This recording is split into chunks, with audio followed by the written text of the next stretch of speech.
On this episode of Audit Austin Code Compliance, we're going to continue our theme of looking at Austin City Council members and seeing if they have any code violations, and if they have code violations, how the City of Austin is dealing with them. So far, we've looked at Council Member Sherry Gallo, who somebody turned in for having a home-based business out of her house. And we were able to demonstrate that, yeah, she's running a real estate business out of her house, but that one was just closed as no violations. The same thing with Kathy Tovo.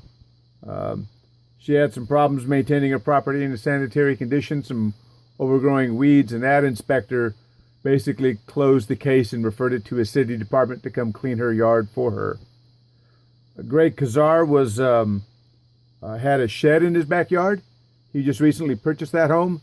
The shed was put in many years ago, and that shed was too close to the fence line according to the current city codes. These are all available online. Today we're going to look at Councilwoman Houston. And so Ora Houston lives at 2207 East 22nd Street. We're going to go ahead and plug this in here to Austin Code Case Tracker. 2207 East 22nd Street. And here we go.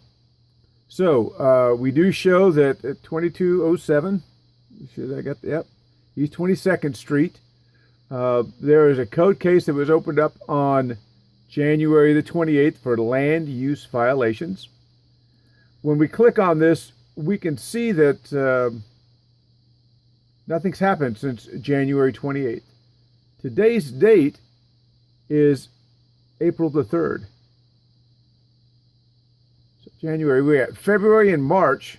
It's over 60 days and nothing has happened on this case, which is kind of odd because normally code cases are addressed within 5 to 10 days, depending on, if it's tall grass and weeds and the inspector's busy, it might go 2 weeks or something, but 60 days is a little bit long for a case to be open and no investigations happen. So we did an open records request last week, and this is what we came up with. Received through open records, we have the case status is pending. It's not open, it's pending. And it's been pending since January 28th. Now you'll notice the address is 2207 East 22nd Street. And it's got a description here. But again, as the other two council members we noted, it's not recorded. Now, Tovo and Gallo both, the inspector didn't record the addresses, but on the Greg Kazar, they put his name and address right on there. The inspector is Ross Dickens. We've run into Ross before on a couple of things. He appeared to be relatively new to the job and couldn't determine in a large area which lot he was supposed to be looking at. There's another video on Ross. But let's take a look at what was turned in, and let's discuss why this might be pending still. The complaint is there's a big mobile home in the backyard of this home. A review of the appraisal records, property ID 203985, shows this as a 1970 12 by 60 foot Fleetwood. This can be seen from other lots on the side and back of this property as well as on aerial pictures. Google. Neighbors fix their property up and make an investment in the future, while others collect old junk and let it rot next to the fence line. Refer to City Code 25-1207. This property has setback issues as well as missing permits. The neighbors need your help to get this property compliant. So the first thing we're going to want to do is figure out who owns 2207 East 22nd Street and look at this property ID number right here. So we can be sure that this is council member Ora Houston, and then figure out what this Fleetwood is, and then go back here and I guess we're going to have to give Ross Dickens a call and ask him why 2 months have passed and nothing's happened. Let's take a look at TCAD. Okay, so in doing the research, we went to the Travis County Appraisal District records for 2207 East 22nd Street, and it does in fact belong to Ora Ann Houston. We can go through here, and it's all a matter of public record. This house was built in 1954. It does show a detached carport, regular fencing. Nothing looks out of whack here.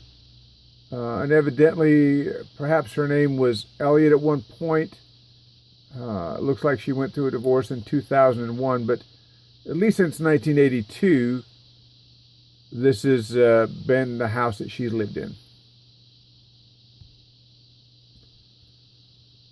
Looking on the code case log, evidently the complainant referenced this number here, and it shows personal property, a mobile home, a 1970 12 by 60 foot. I guess that's a serial number, Fleetwood. So it's a mobile home.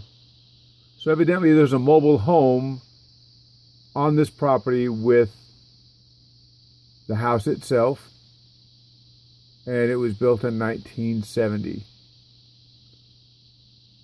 So what's the problem? Here is the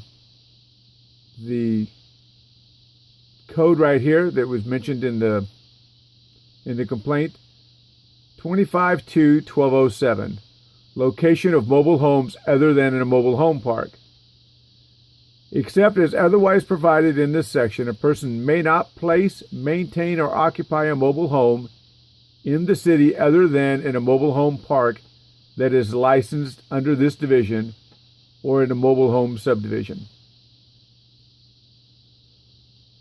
So here's the house here, 2207, and there's the mobile home. From the back of the house to the back of the fence, there's a mobile home in this backyard. Seems pretty straightforward. The question is what is taking over 60 days for the code department to do an investigation on this property?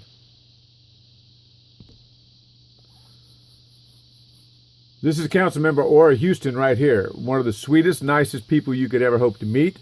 I've known her for several years, very involved with her community and over there on the east side when she was campaigning and when we were working on the cemetery master plan. She attended all the meetings and she was very engaged. I think what it looks like here is this mobile home has been there since 1970 or whenever. And again, like we talked with Councilmember Cesar's thing, is I don't know when that ordinance about mobile homes was instituted, but for the most part, that mobile home may very well be grandfathered. But here's the rub. The code department doesn't recognize things being grandfathered.